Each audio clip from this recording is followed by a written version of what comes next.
மகரிபு தொழுகைக்கு பிறகு சூரா முல்க் அல்லது சூரா வாக்கியா ஓதுவது குறித்து ஆதாரப்பூர்வமான நபிமொழிகள் உள்ளதா அப்படின்னு கேட்குறீங்க. கேள்வி எண் 2520. நீங்க குறிப்பிடுவதைப் போல மகரிபு தொழுகைக்கு பிறகு சூரா முல்க் அதாவது தபாரக் அல்லதீன்னு ஆரம்பிக்கக்கூடிய அந்த சூறாவாகட்டும் அல்லது வாக்கியாவாகட்டும் இதெல்லாம் ஓதணும் என்று எந்த விதமான ஆதாரப்பூர்வமான ஹதீஸ்லையுமே கிடையாது.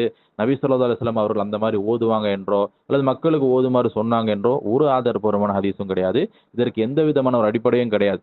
சொல்லப்போனா சிலர் என்ன செய்றாங்க அப்படின்னா, சூரா வாக்கியா இந்த மாதிரி மகரிபுக்கு பிறகெல்லாம் ஓதி வந்தோம்னா அவங்களுக்கு வறுமை வராது, செல்வம் அதிகமா கொழிக்கும், இந்த மாதிரி எல்லாம் சொல்றாங்கல்ல, இது அவங்களாக சொல்றாங்க. இந்த மாதிரிலாம் சொல்லக்கூடியவர் அல்லாஹ்வுக்கு அஞ்சிக் கொள்ள வேண்டும். ஏன்னா சூரா வாக்கியாவோ வேற எந்த ஒரு சூறாவ ஓதுனா இன்ன பலன் அப்படின்னு சொல்லுவதற்கு யாருக்கு வந்து யாரால சொல்ல முடியும்? அல்லாஹ் சொல்லணும்.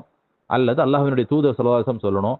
அப்ப அல்லாஹ்வும் சொல்ல அல்லாஹ்வுடைய தூதரும் சொல்லல அப்படின்னாக்கா, நாம சொல்வதற்கு யாரு? அப்ப இந்த மாதிரி சொல்லக்கூடியவர் அல்லாஹ்வுக்கு அஞ்சிக் கொள்ள வேண்டும். இப்படிப்பட்ட ஒரு நினைப்புல இந்த சூறாக்களை வளமையாக ஓதி வந்தால் அது பித்அத்துல ஆயிரும். எனவே குர்ஆனில் தான் நாடிய சூறாக்களை எப்ப வேணா ஓதலாம். மக்ரிபுக்கு பிறகு ஓதுங்க, இஷாக்கு பிறகு ஓதுங்க, சுபுக்கு பிறகு ஓதுங்க. எப்ப வேணாலும் ஓதலாமே தவிர, இன்ன தொழுகைக்கு பிறகு இத ஓதுனா இன்ன பலன் என்ற வகையில நபி ஸல்லல்லாஹு அலைஹி வஸல்லம் அவர்கள் வந்துட்டு சூரா முல்க்குக்கோ, சூரா வாக்கியாவுக்கோ எந்த விதமான ஒரு செய்தியும் நபி ஸல்லல்லாஹு அலைஹி வஸல்லம் சொன்னதாக எந்த ஒரு ஆதாரப்பூர்வமான ஹதீஸுமே கிடையாது.